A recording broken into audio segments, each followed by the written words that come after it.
Life is very much more exciting now than it used to be.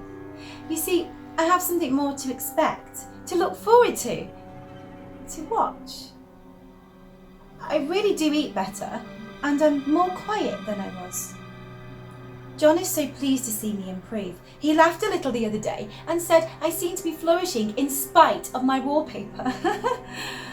I had no intention of telling him it was because of the wallpaper. He would make fun of me. He might even want to take me away. I don't want to leave now until I have found it out. There is 1 week more, and I think it will be enough. I'm feeling ever so much better. I don't sleep much at night, for it is so interesting to watch developments. But I sleep a good deal in the daytime. In the daytime, it is tiresome and perplexing.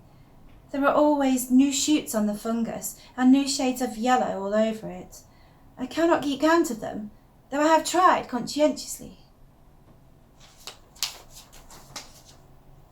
It is the strangest yellow, that wallpaper. It makes me think of all the yellow things I ever saw. Were not beautiful ones like buttercups, but old, foul, bad yellow things.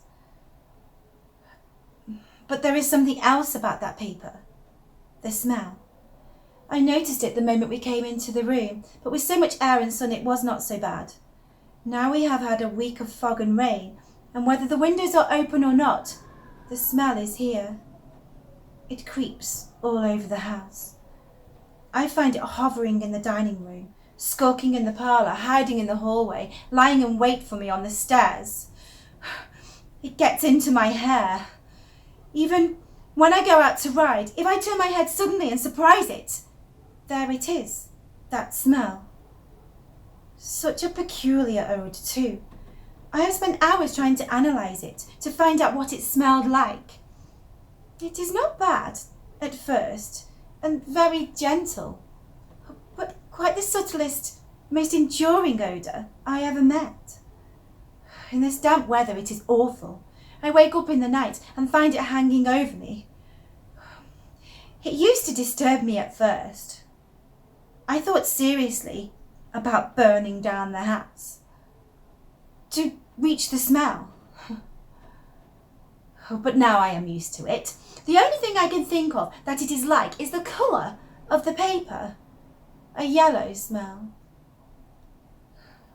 But there is a very funny mark on the wall, low down near the mopboard. A streak that runs round the room. It goes behind every piece of furniture except the bed. A long, straight, even smooch, as though it has been rubbed over and over. I wonder how it was done, and who did it, and what they did it for. Round and round and round. Round and round, round and round. It makes me dizzy.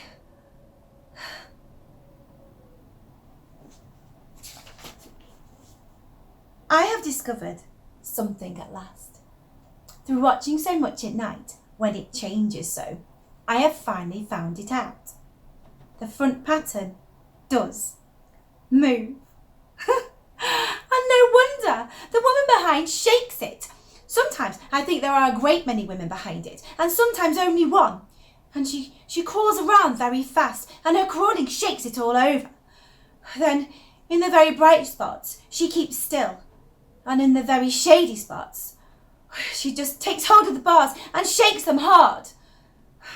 She is all the time trying to climb through. But nobody could climb through that pattern. It strangles so. I think that is why there are so many heads. If those heads, they get through, and then the pattern strangles them off and turns them upside down and makes their eyes white. If those heads were covered or taken off, it would not be half so bad. I think that woman gets out in the daytime. I'll tell you why. Privately. I've seen her. I can see her out of every one of my windows. It is the same woman I know, for she is always creeping, and most women do not creep by daylight. I see her on that long road under the trees, creeping along, and then when a carriage comes along, she hides under the blackberry vines. I don't blame her a bit. It must be very humiliating to be caught creeping by daylight. I always lock the door when I creep by daylight. I can't do it at night, for I know John would suspect something at once.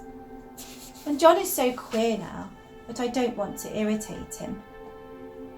I wish he would take another room. Besides, I don't want anybody to get that woman out at night except myself. I often wonder if I could see her out of all the windows at once, but turn as fast as I can only see her out of one at a time. And though I always see her, she may be able to creep faster than I can turn. I have watched her sometimes, away off in the open country, creeping as fast as a cloud shadow in a high wind. If only the top pattern could be gotten off from the other one. I mean to try it, little by little. I have found out another funny thing, but I shan't tell it now. It does not do to trust people too much.